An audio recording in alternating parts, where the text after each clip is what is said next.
order.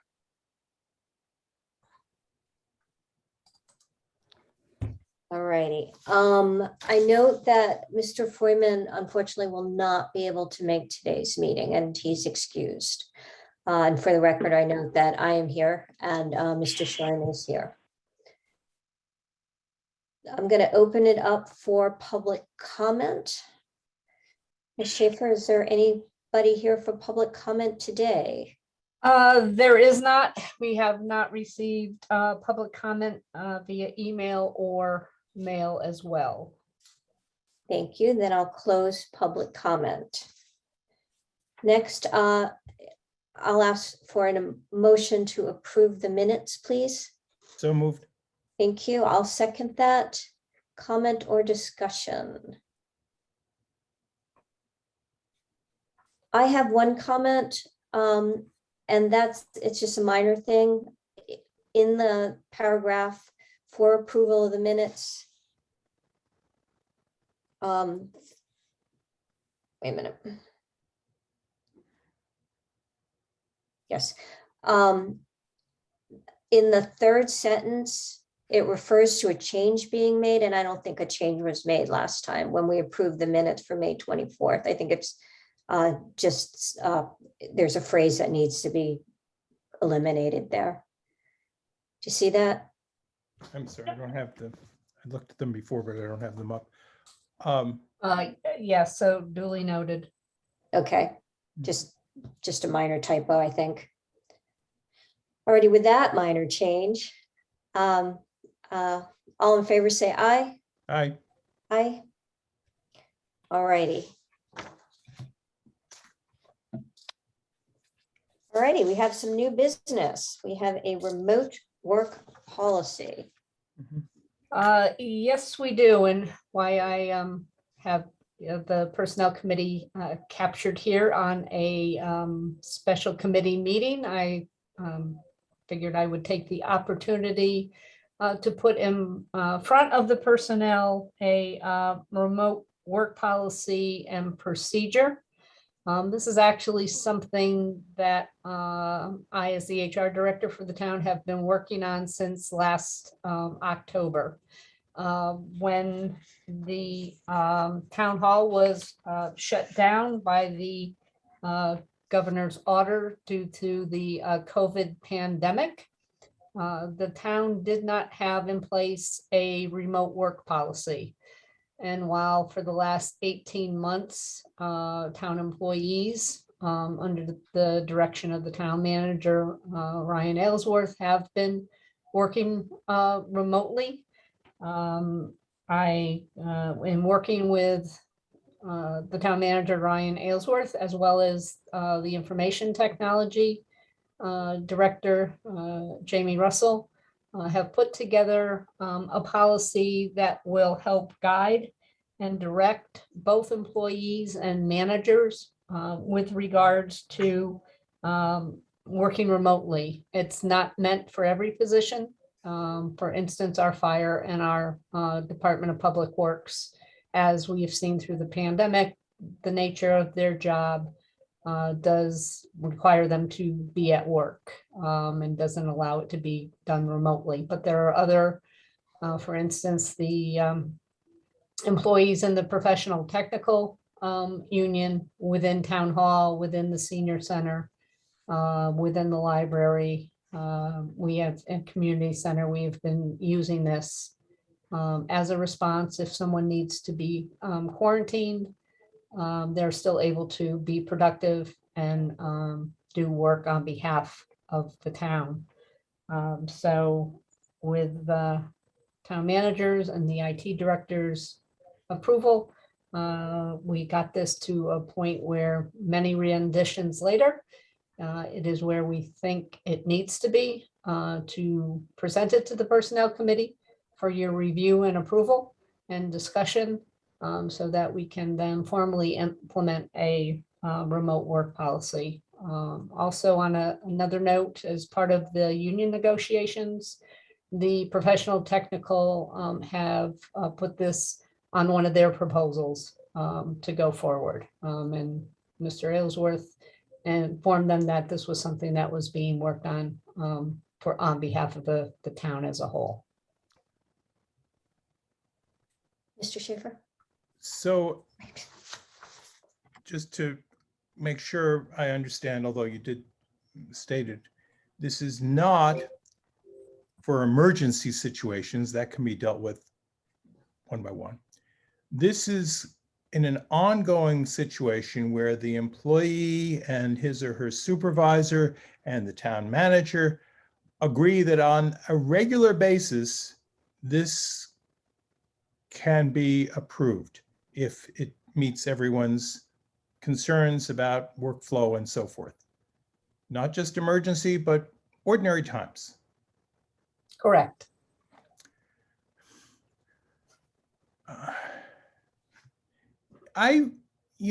There's been so much written and studied and all, and we've been on such an unusual time, and we've all kind of experienced it, but have there been any kind of analyses or studies generally in a workforce kind of the size of ours, a main building kind of the size of ours, flow of customers kind of the size of ours, whether such a thing works well or not well generally? From a municipal standpoint, I can't speak to that, Mr. Shuren.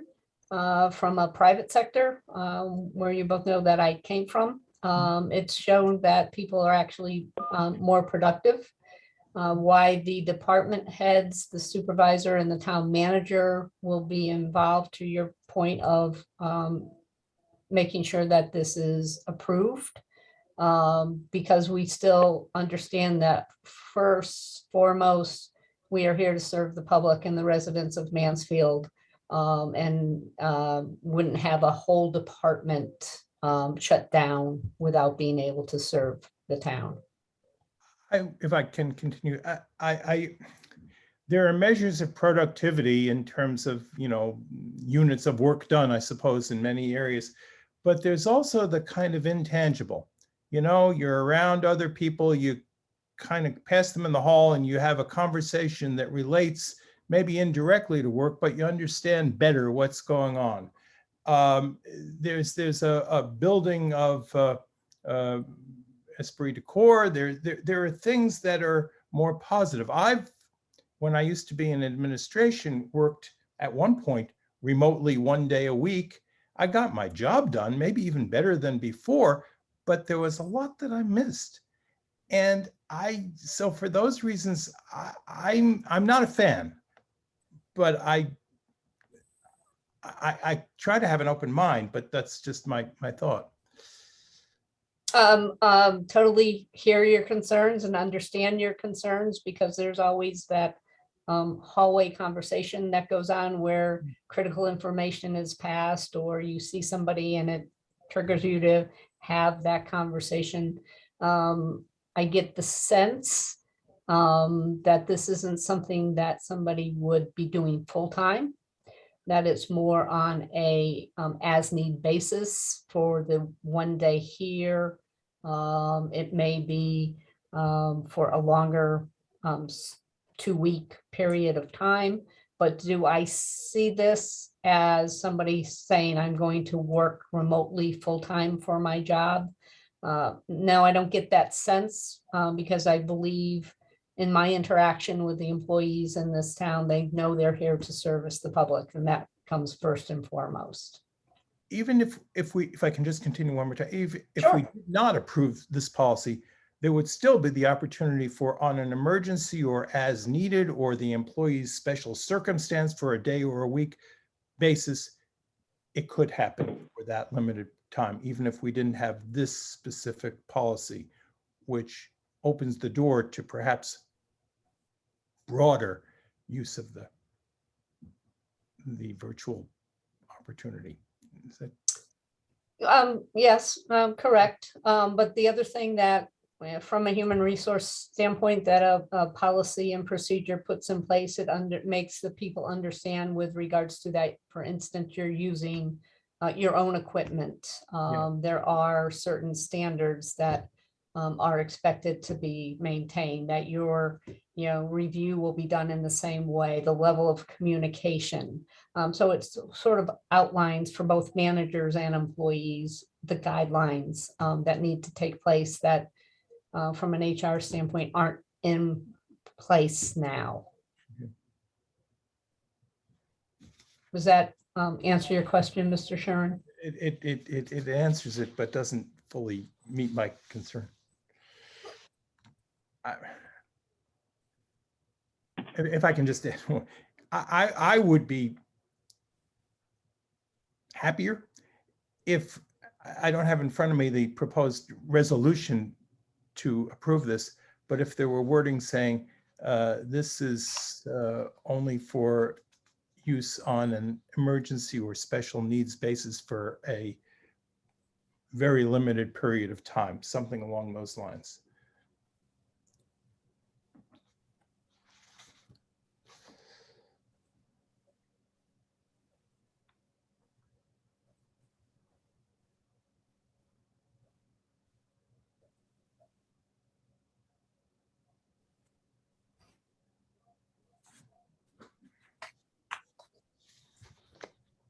I hear Mr. Sharon's concerns, and I don't think that that language would undermine the policy as a whole.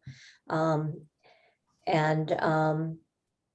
Ms. Schaefer, do you see problems with adding language to that effect, limiting it maybe to 30-day periods, or with, that could be extended? But that sort of makes it clear that this is not the preferred, and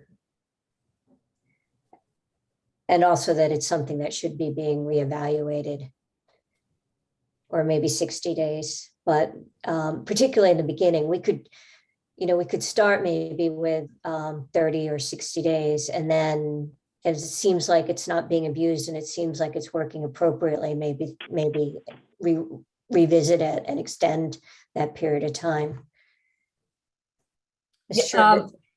Go ahead, Ms. Schaefer. Yeah, no, I totally hear your concerns as well, and I will work that in. I can bring it back in front of the Personnel Committee at the end of September. We've been doing this for 18 months currently without anything in place. I'd rather get it right. So I can work things in and then review it with Mr. Aylesworth as well. My own preference, excuse me, I'm sorry. My own preference would be shorter than, at the initial time, shorter than 30 days.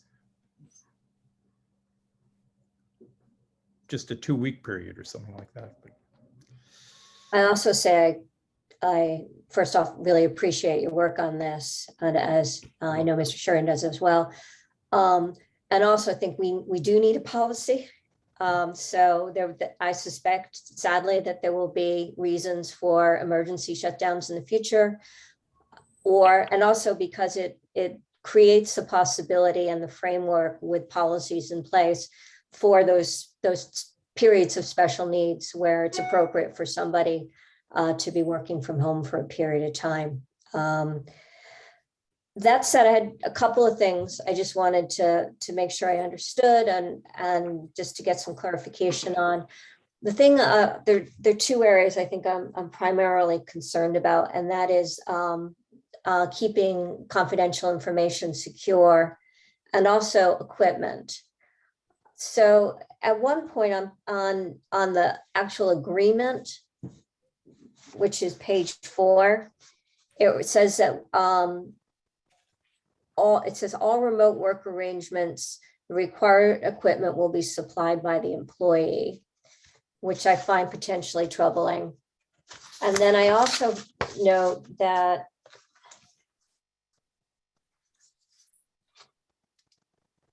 on page 2, it talks about equipment being supplied by the town. Doesn't say all equipment, but it refers to equipment being supplied by the town.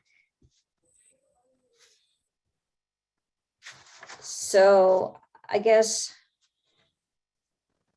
one question I have is the actual ethical question or legal question as whether it's appropriate to require people who are doing work for the town to do some using their own equipment. For instance, printers, which, the more you print out, you burn them out pretty quickly, and paper is expensive. And obviously computers are expensive. I don't know what other equipment folks might need at home. Postage, can think of many possibilities. Scrap paper. So the question is whether it's even appropriate to ask people to use their own equipment, but also I'm not sure which way we're going with it, because it also refers to providing equipment. Oh, locked cabinets, secure cabinets.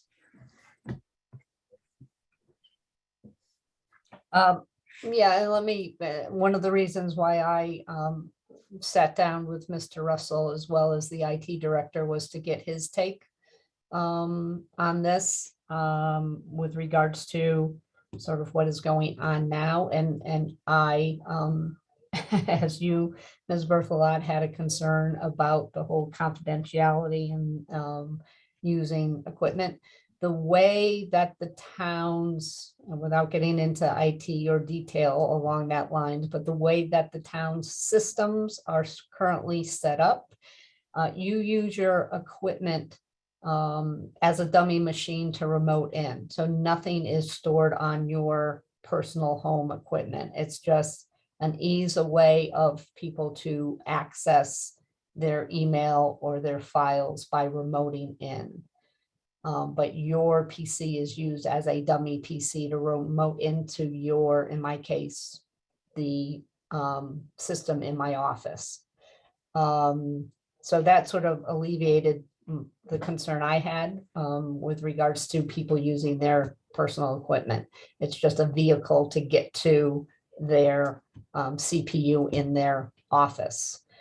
There have been times where somebody may need to go work from home where they don't have a computer or access to a computer, or we found in the pandemic with children working from home that the child was on the laptop that the family had to be able to remote into school, and the parent didn't have access. So we lent them, because the IT department does have about, I think Jamie said 6 or 8 laptops that they will loan out. Actually, Mr. Freudman has one of the town's laptops that he has been using to access into meetings and things along that line. Usually those are on a temporary basis and will be returned back. But once the town has lent out those 8 computers, the 9th person who has it, wants a need for it, would have to wait until one was returned, i.e. the person came back into the office to use their desktop system that they have here at their workspace. With regards to printers or paper or ink or postage or things along that line, if somebody would come into the office, into town hall, senior center, library, community center, if they needed to do that or print things out along that line. So we didn't see any request or need for reimbursement for those things. So while it's in there for the last 18 months, it has been really a non-issue among people. They would make their way into work, sometimes off hours, after hours, when the town hall was closed and nobody else was here, if they had a health concern along that lines. And again, I don't see this as a long-term, even though the policy is written along that lines. This really is more of a short-term need or requirement, and heaven forbid, should we go into another lockdown in the future, or having to, stay at home orders. Does that think- help? Yeah, that's helpful. It's not a guarantee that equipment's going to be provided to people, but it may be provided.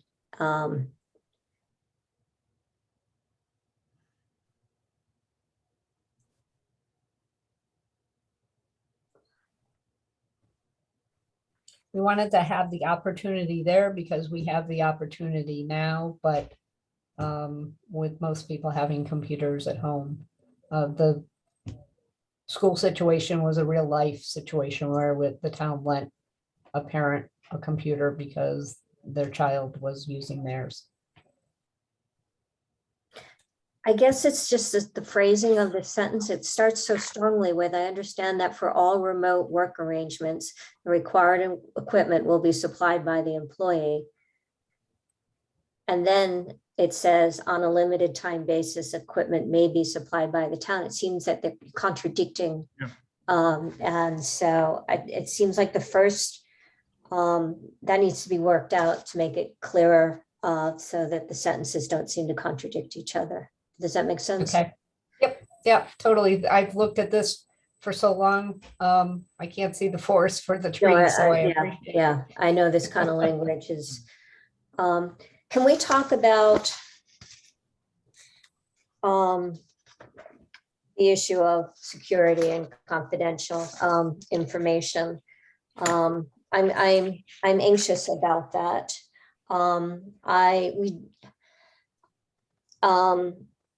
I'm anxious about that because as a social worker running a hospice program and as an attorney, it was rule of thumb that email was never secure, and should never be treated as a secure form of communication. And I know the state has, if you communicate with people in the state, they have a kind of software that allows for confidential information to be sent back and forth. The doctor's offices sometimes have that too. To best of my knowledge, we don't have that. And it's,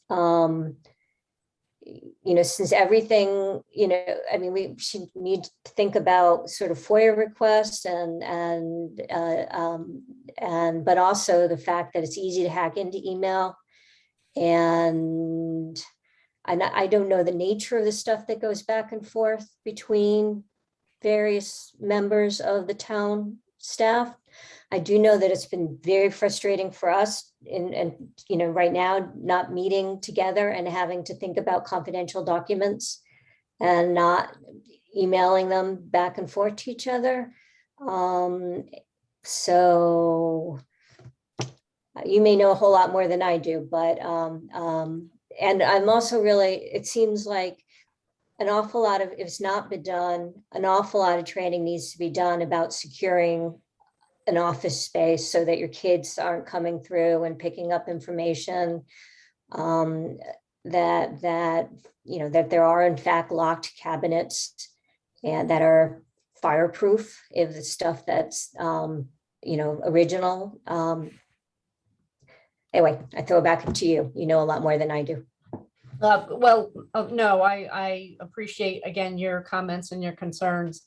And let me go back and circle through again with the person who is the expert on this more than I am by any stretch of the imagination, which is our IT director, Jamie Russell. So I will bring back his concerns, and it might be that at our next personnel committee meeting, when we obviously discuss this policy again, that he participates so that you can get the information directly from him. If I could just raise a possible example in your own area, if you, for example, were working remotely and were dealing with an employee situation, that employee's information would include everything from their social security number to all kinds of things that routinely are legitimately kept confidential. And that would create a kind of situation. I can imagine many more, but that's the one that immediately comes to mind. Sure, and understood. And to Ms. Berthelot's comment about fireproof cabinets, all of my personnel file are in fireproof cabinets, and the personnel files don't go home with me if I'm dealing with an employee relations case. So I fully understand the nuances here and appreciate the comments and the feedback. More to come, I guess. Thank you for this.